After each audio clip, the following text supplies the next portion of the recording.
Hello and welcome to another episode of Dowser Wisdom, the art and science of dowsing. I am so delighted to welcome Alicja to our show today. Alicja is a chemist and an environmental engineer by profession and metaphysics by passion for over 50 years. She also is a reverend, recognized as such by the Government of Canada. Alicja teaches internationally and works performing healing sessions on people from around the world.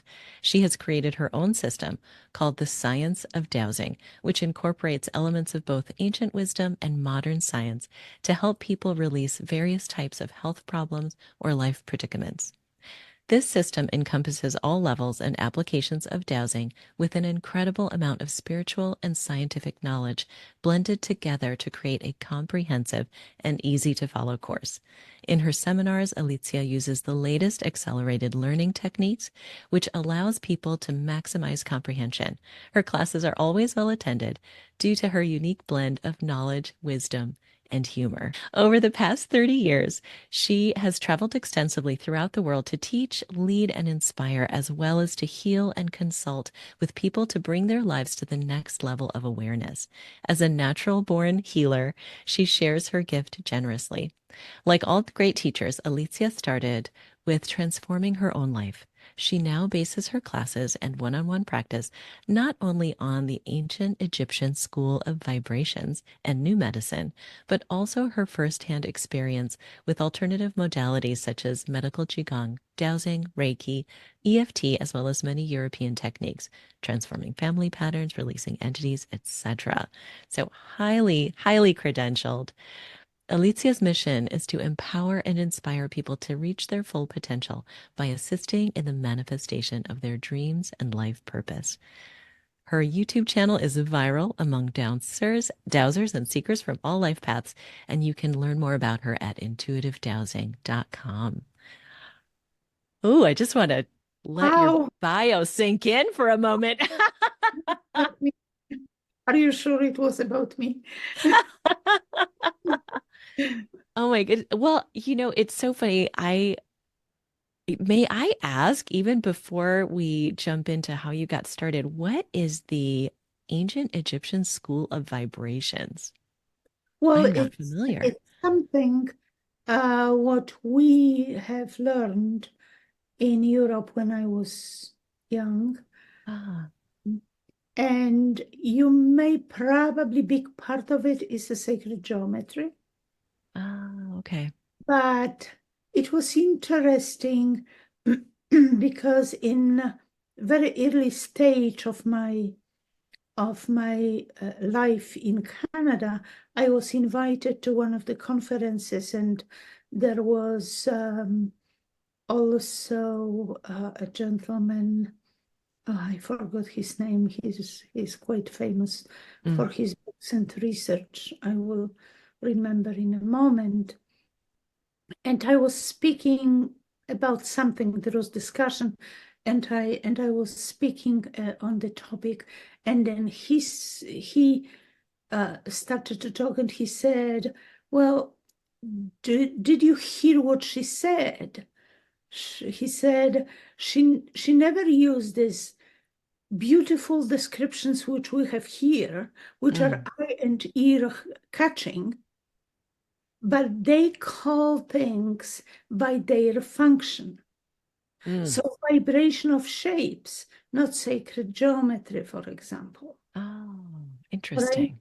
So I was brought with it, and that's why at the beginning I was attending different courses to find out the vocabulary, which is popular here, Mm, just because I didn't want to, I didn't want to mix two version of the same and bring kind of misunderstanding to people.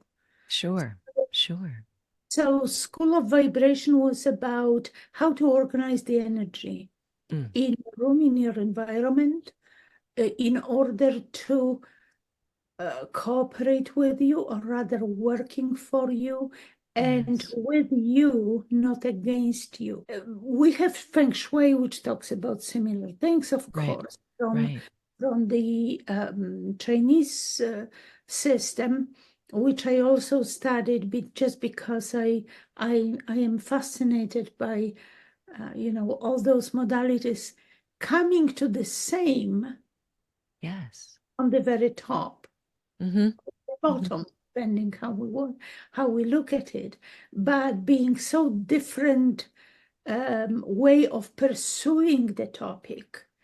And therefore, it shows us different faces of the same, which Mm. fascinates me very much. And Mm. I like people to, to understand that we can come up to the same through different paths. Yes. Yeah. Well, and I think your experience speaks so beautifully to that because you are from Poland originally, yes? And you're now based in Canada. Tell me about what brought you to Canada. Well, situation in Poland. Yes, right. And first, it was political situation in Poland, but also my personal life. Yeah. Um, the new medicine, which I really apply very much in my own life and for my clients and friends, um, is about finding the, the place and finding the courage in yourself to, Mm. first of all, own everything what happens to you, that it's your creation and it's nothing bad with it, even if we make mistakes in life. But first of all, it is about owning this, all the predicaments and all the beautiful things which happens to us. And Right. then going from there into how we can solve this problem using ourselves, understanding ourselves. And Right. for very many years, I thought just because I had those specific out of this world, like let's say experiences when I was small child, um, I didn't believe in the power of mind. I thought that spiritual part is the most important because that will help us to solve all the problems. And then slowly with time, I realized that we are human beings, not without a reason. So there is this famous, I think it was Carlos Castaneda who said that, but I'm not sure. He said that there is a huge difference between being a human, between human being and being a human. Mm. Mm-hmm. And only people who really pursue the spiritual development are able to understand the difference and ponder upon it and learn from that. So I started to look into the brain. And as an engineer, probably that brought me to becoming an engineer because it wasn't my Yeah. passion. But somehow I was brought to become an environmental engineer and then chemist because I thought that numbers, that the universe operates on numbers. Mm. And if we understand numbers, we will understand to the point, we'll understand how universe operates, not what is the universe, but how it operates. Then from there we can go further and think about it this way. If universe is based on numbers, then only thing in our body, let's say, or our reality here, material world here, is built of atoms. Mm. Now, atoms are based on numbers. So again, it brought me from this very spiritual, universal kind of point of view into the matter. And I understood that the brain is involved in all this. And I have to study the brain in order to bring deeper understanding to people. So here is dowsing, which uses frequency which our brain operates in, and uses different vibrations or different, like a certain groups of vibration, let's say. Okay? Because if we will talk about colors, for example, even in dowsing, and we will talk about the color yellow, then yellow, which is closer to the orange, will have different qualities than yellow in the very middle, which is pure yellow, and then yellow, which is closer to the green color, to the heart. That's right. That's why we have infra colors, infra and ultra, and so on. We know only red, infrared, sorry, and infrared. But in fact, all colors have those qualities. And dowsing helps us to distinguish between those two. Because of the frequency, right? Yeah. So the dowsing helped me also to understand the brain and also heal through the brain. And that's what I love to teach now. So it sounds like your spiritual journey started very young. Is that what Yes. you're saying? Because it's interesting. Most people, a lot of the people that I talk to, it kind of starts the other way. Maybe they're more in that scientific realm and then they discover. But for you, it was like, oh, I need to connect with the world of matter, the world of body. Yeah. Yes. Yeah, well, it started when I was small child, and I have seen, especially during the night, I was woken up and I saw different things, and I was very, very afraid. It was very scary. And one thing which I knew somehow, I couldn't understand at that point any of it. What I knew is that if I will say anyone, even a word, then my parents will be punished. Not my brother who was sleeping next room, but my parents. So, and I was kind of paralyzed. So I was lying in bed, couldn't do anything, observe this, was scared like heck. Yeah. And I knew that I cannot open my mouth about it. So often I was crying, telling the truth, because it was scary and I felt very alone and isolated with all this. And therefore I decided that when I will get older, I will understand this. I will do all I can to understand it. And I think that's why I mean, there was two reasons why I became a chemist and environmental engineer. And my father spent 5 years during the Second War in the camp. And so when we were born, my brother, who is 2 years older than I and myself, so my father said that because he's sick, I have to have mm, education which will allow me to work and make decent money. Yeah. So because mom will not be able to support me if she will be left alone. So he practically made me to go into scientific. But then we can say, well, maybe for that reason he was in my life. That's right. Right. My father was living long after. I finished the school, and then I finished the university and so on. And but when I could, I escaped from it. Mm, And yeah. because I was a freelance journalist, which is, of course,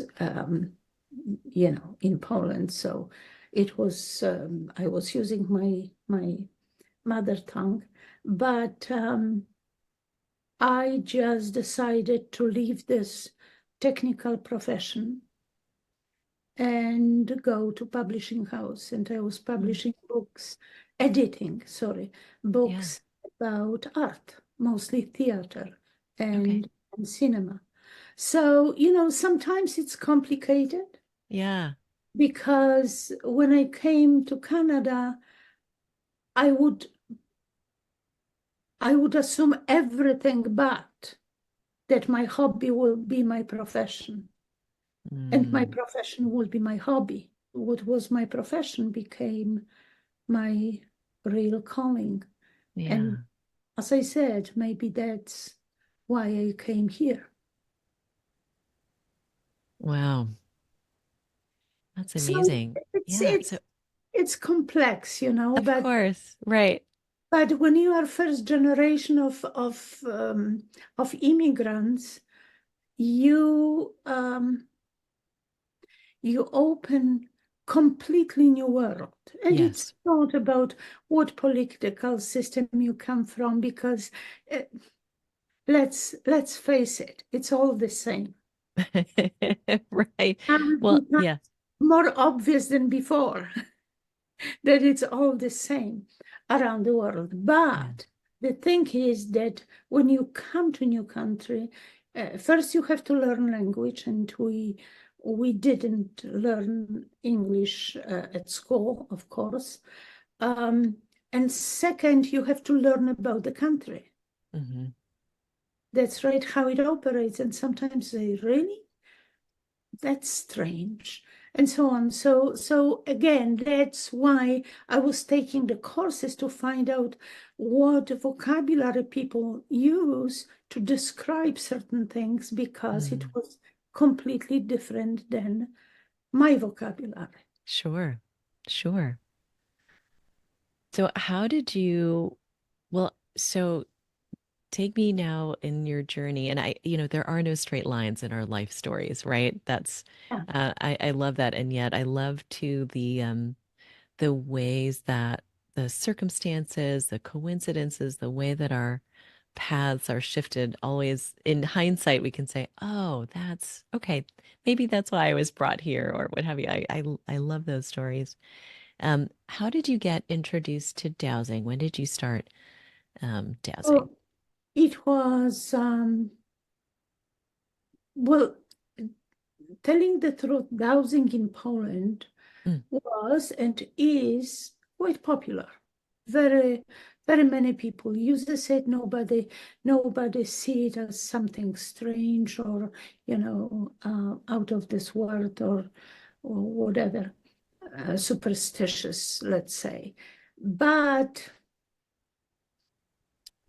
especially when I was on university, there was an engineering organization, and we were doing the research on the highways, uh, finding underground water, for example, hmm. because those are places when there is most of accidents, road accidents. So Hmm.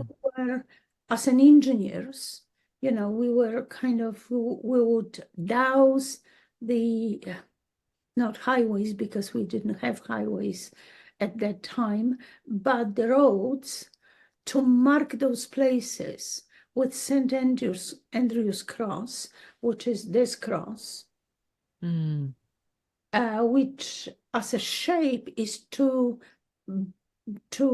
awake you. mm. That's why you see St. Andrew's Cross at the crossing of, before the crossing of, for example, train line, Yeah. because it just says to your subconscious, Open Pay up, attention. wake up, pay attention now, you know. Yeah.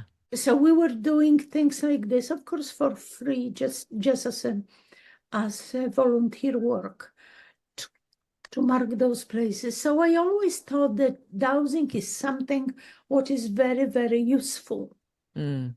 and should be treated as such.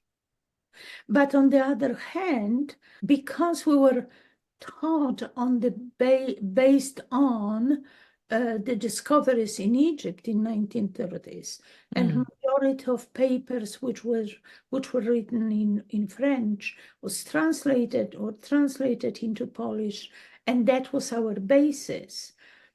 So we have this scientific approach. It was not self-discovery, but rather everything was very precisely defined. What is this? What is that? What is ley line? What is, grid? What is this? What is wavelength? And what type of wavelength we have, and so on. And so there was no misunderstanding of definition, because Right. definition is precision of understanding. It's about precision of understanding. And that's why when we have HD TV, then we see more precisely the picture than on regular TV. Right. So that means definition. All right. So before we will do it in dowsing, I think it's a crucial thing for us. Before we will do anything, we need to have a definition of this. Yeah. And even if it's unique problem, because it's your problem or my problem, we need first to define the problem. And as my teacher, one of my, let's say, gurus, of dowsing there said,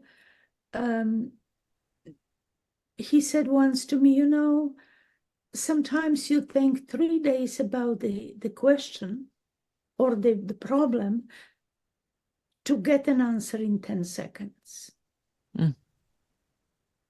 And because we need to narrow down, know what we are asking for, what we want to know, and therefore how we can approach this. And if there is more than one approaches, then we need to find out which approach would be better. But first we have to define the problem. Right. That's right. And that's through the asking of the questions.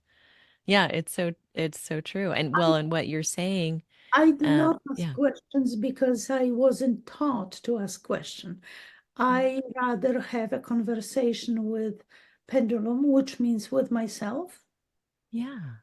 So I would, and all highly precise dowsing instruments will require statements, not questions.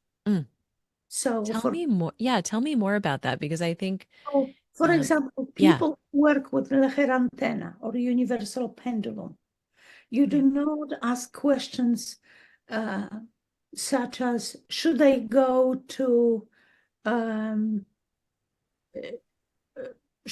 for vacation to Greece in March? Right. But you rather say vacation in March in Greece, okay? And the pendulum says no. Okay, so let's check months. No, let's check then the country. Yes. It's exactly the same, because our body knows what is the answer yes and what is the answer no. Right. But when you ask questions, your whole body is kind of focused on, and especially your brain, focus on this problem. Give me the answer. I have to find the answer. That's brain. That's brain role in our life. Bring us the answer to our questions. It doesn't know everything, but what it knows, it starts to scan the waves in our brain. Right. To find out which is compatible with this. But because we are in very hectic state, tell me the truth, tell me this, and whatever, then it's harder to get the answer. When you make a statement, it's like, okay, I already said it. That's fine. Mm. Right? Mm-hmm. I said it, let it decide. And it will say, your statement is not real or not true, or Yeah. your statement is true.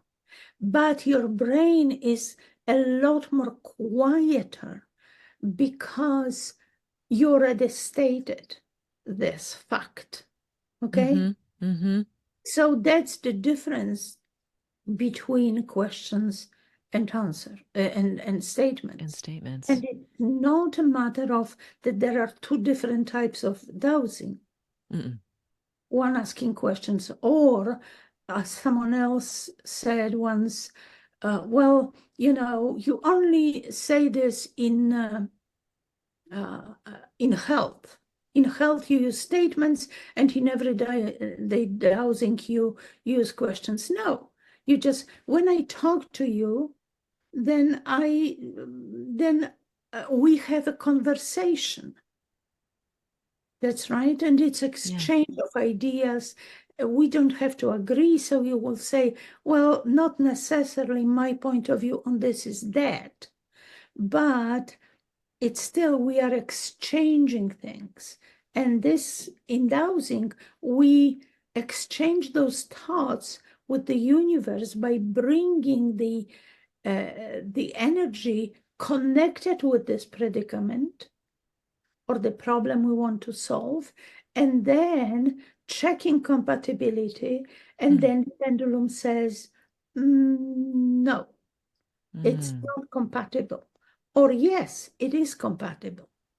Right. That's what kinesiology does.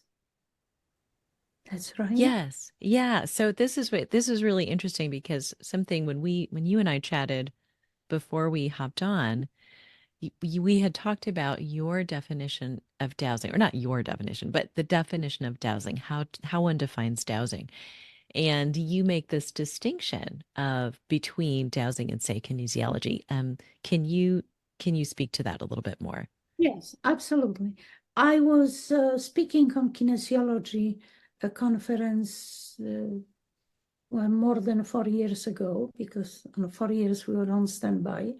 But before that, or Healing Touch conference and so on many conferences which have nothing in common with dowsing, but they use the body, Mm. and the body will, or polarity, and the body will give you the answers. But it doesn't mean that you are dowsing, because dowsing by definition requires a tool which Yeah. withdraw the energy and Mm. helps anyone to see. That's why dowsing is so amazing and can be used by anyone everywhere with any problem, because it does nothing else but withdraw the energy, and the energy makes this tool move. So you don't have to learn how the body will respond, which is yes, which is no, which is, Hmm. when clients should look when you have a bigger problem, which kinesiology, of course, uses, and so on. You don't have to do this because both of them operates on the same principles, that in our body there is a specific level of energy when we talk about, when the answer to the, I will use the word answer, but when your statement or your question is true or it's not true. That's right. So we can say, my name is Alicja, and it's this, and my name is George, and it will be weaker. Because Right. I don't have the energy to withstand what you or I will put there. Okay, there is misalignment. Same is with dowsing, but because in dowsing the energy will flow, because not everyone can feel the energy, so the energy will flow out and show itself through the movement of the pendulum. So for example, this is my yes, and this is my no, and I'm making it up right now. For someone else, this is yes, and this is no, and so on. So you have the additional tool, which is a pendulum or a dowsing rod, to show you what energy inside of your body is, what is the level of energy in your body, which means if your body agrees with your statement or disagree with it. And what is interesting is, at least to me, is that, for example, kinesiology is highly recognized technique, modality. Yes. The same is touch for health. That's right. They have license, they are recognized by governments, they are official organizations, yes, which assist in healing. Dowsing is a bunch of hobbyists, which are not recognized by anyone but themselves. And majority of us are happy. Because, well, there is no license to be a dowser healer. Nobody really says that you are a master. I always say to my students, you are the master, not when I will give you the paper saying so, but when your students and your clients will talk about you as a master. Only then you are the master, but never in your own description of yourself or because you have a paper. Right. But so those organizations still use the word dowsing in their work. Why? You know, this is amazing thing about dowsing. That is a modality popular among people, but because there is something unusual in dowsing. Dowsing fits any possible methodology you use to heal, to find out, to find a solution to your problems and so on. Because it is purely about the energy, nothing else. And you don't have to know anything. You can go for courses, but you don't have to. If you know how to find your wavelength and you know what is your yes and what is your no, then you are ready to go. Yeah, I really love how you put that, where so you make this distinction. You know, some people in the community call it body dowsing, what you're calling kinesiology, not dowsing, because dowsing requires the instrument. But what I love about what you're saying there is it just evens the playing field in a way. Anyone can pick up that instrument. Anyone can pick up the pendulum or a dowsing rod and use it. They don't have to be an intuitive or, They don't empath or feel things in their anybody body. say ESP, extrasensory. Right. That's right. So it's up for absolutely everyone. Yeah. And that's the beauty of it. And that's why, in my opinion, it is so popular. It is so very well received by so many. But we also need to remember that for the future generations, we need to think about purity of it, which means I don't mind if people use body to find the answer to their questions. But as long as they know that they call it body dowsing, but it's not really dowsing per se. The Mm, problem is that in North America, we don't have set of definitions, true. all right?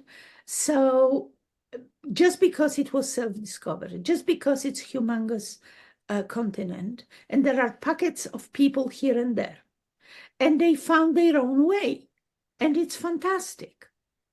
But now, in the Mm, time of internet and easier connection, we need to bring everything to one understanding.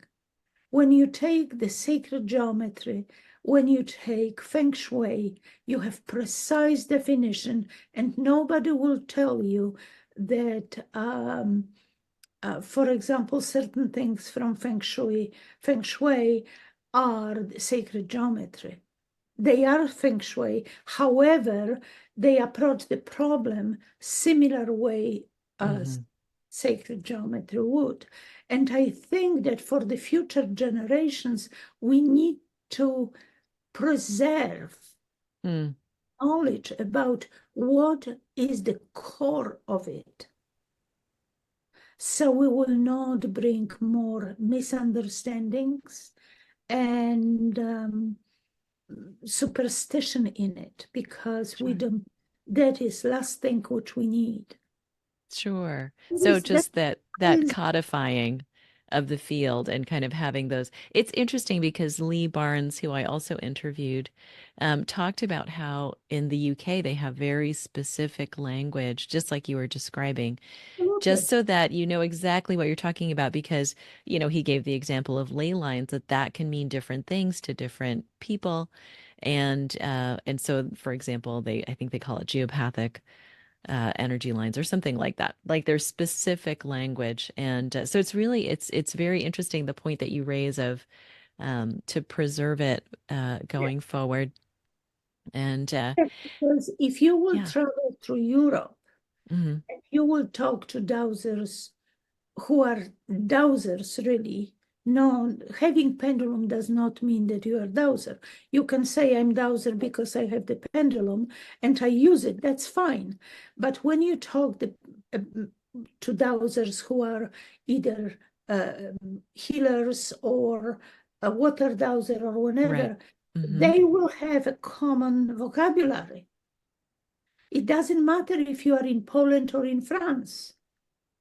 When you say geopathic stress, hmm they will, they will tell you four or five things, situations, let's say, which are creating geopathic stress, mm, not other things, but those, and so on. So there is a set of definitions. And when I came here, I couldn't understand. I remember that I went once on the panel discussion about ley lines, and I'm thinking, so I went there because I wanted to know how they will approach it. And then there was five master dowsers which were discussing what ley line is. And I'm thinking, so nobody knows what ley line is? mm, Because I thought that they will talk about different types of ley lines, stronger, whatever, going east-west. So there is many topics which we can discuss about ley lines. But they were discussing how they understand ley lines. And I'm how to thinking, define it. this is strange. This is strange that there is no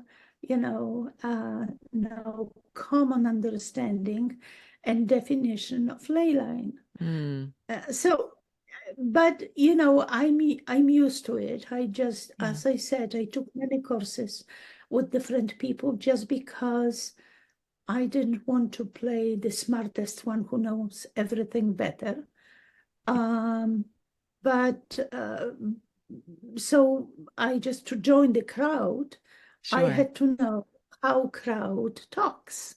Yeah, community. absolutely. Well, and I wonder too if it's related because in so many ways it kind of needed to be, underground or hidden. Like what you were saying, there's no official capacity, and yet every well company or water company like knows a water dowser and taps into that skill set, even though they won't put it on their website, they won't talk about it publicly, right? And I think it's that kind of hidden nature of it where it sort of had to be done, and secretly, or your This, grandfather would teach it to you. I think that's where a lot of that, differences in terminologies and understandings. So, but it's interesting because, your point is that we need kind of standardized languaging definitions around these things. And it sounds like that might have been what that panel discussion about, well, let's define a ley line. It kind of sounds like that's what they were wrestling with is how do we, come up with a standard definition for that? I was speaking at the Western Dowsers. I don't remember how they are called now. But anyway, Western Canada. And they have this conference. They used to have this conference in the place, which was called 100 Miles. Mm, And I went there and I had a lecture. So I started to talk about negative green and positive green and the negative and positive colors. And then I finished, and the next person had a lecture, and I was in the um, vendor's room. And then this woman came to me after some time, and she said, "You know what this woman told us? That you said that there is negative green just because your English is broken."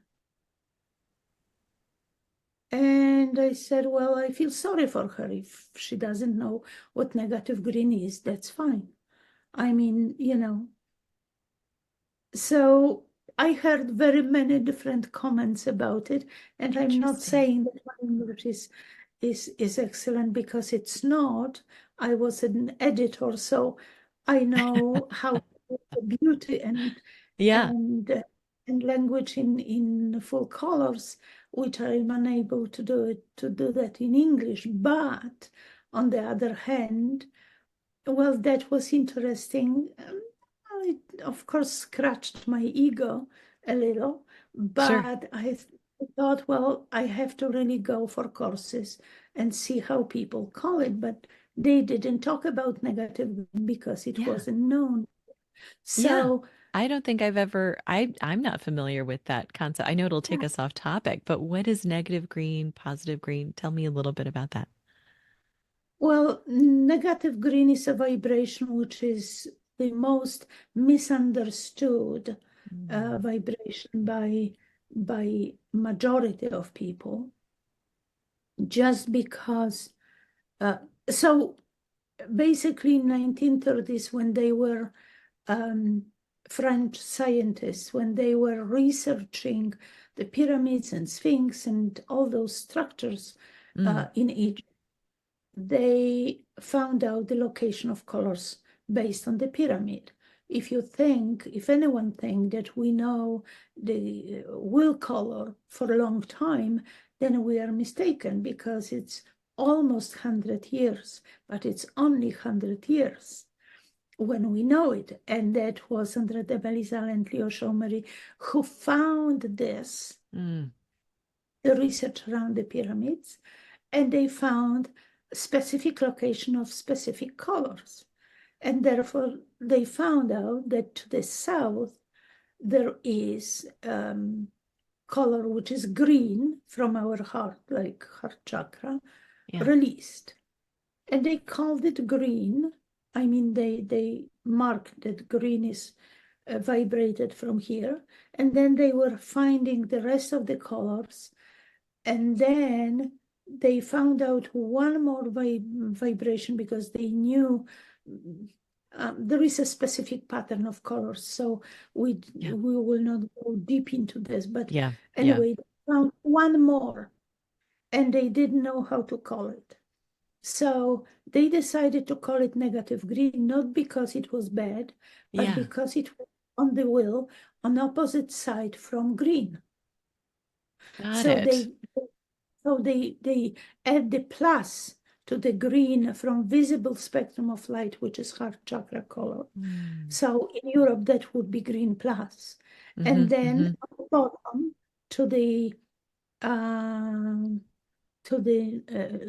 north, it would be G minus, which Mm. means negative green, which has two aspects. One is extremely healthy and healing, and one of the most beautiful, fantastic vibrations in healing, and one is very detrimental Interesting. for any Yeah. life force. Yeah. And because you are afraid of negative green as negative green in its electrical aspect,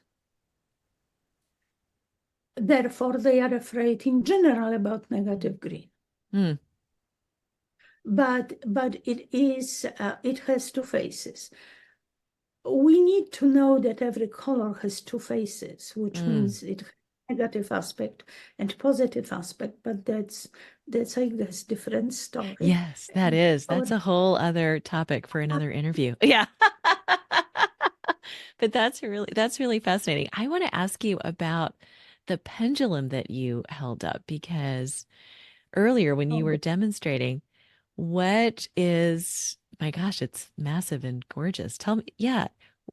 Yes, so so I was really the first person who brought, at least to Canada, therapeutic pendulums. They Yeah. are called healing in Europe, but because healing here belongs to medical profession and we are not trained medical professions, so Mm.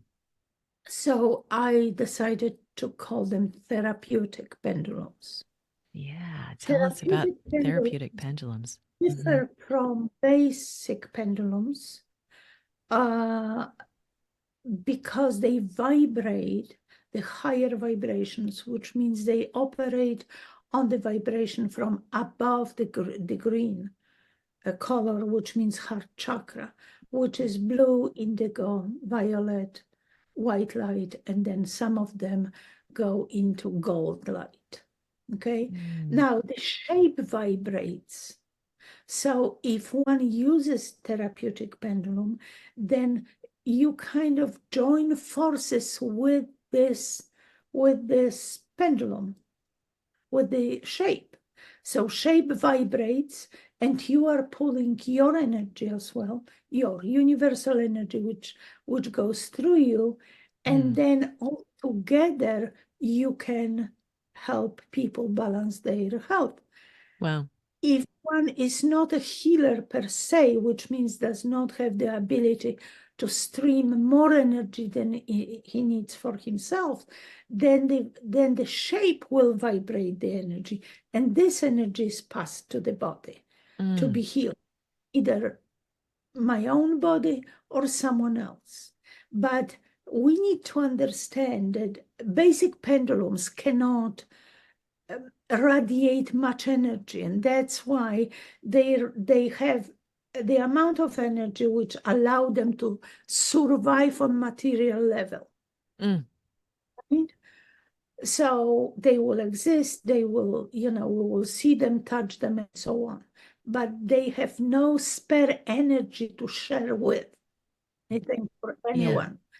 If someone can heal with basic pendulum like teardrop or acorn or whatever, whichever simple version of it, bow, for example, Yeah. then it means that the person is strong healer Yeah. and pass And it's coming through them. heal her energy through the pendulum, not a pendulum really. Now, the the the energy is always radiated by surface. Mm. That's Hmm. why if there are people who are older than, I guess, 30, 40 years, you will remember probably the radiators in your rooms. Hmm. That's right, to heat this.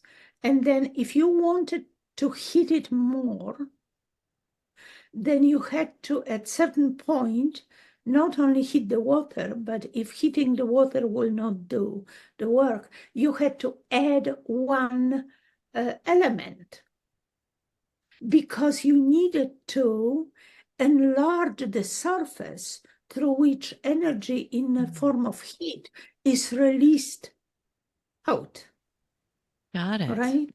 Yeah. That's why therapeutic pendulums come, come in different sizes.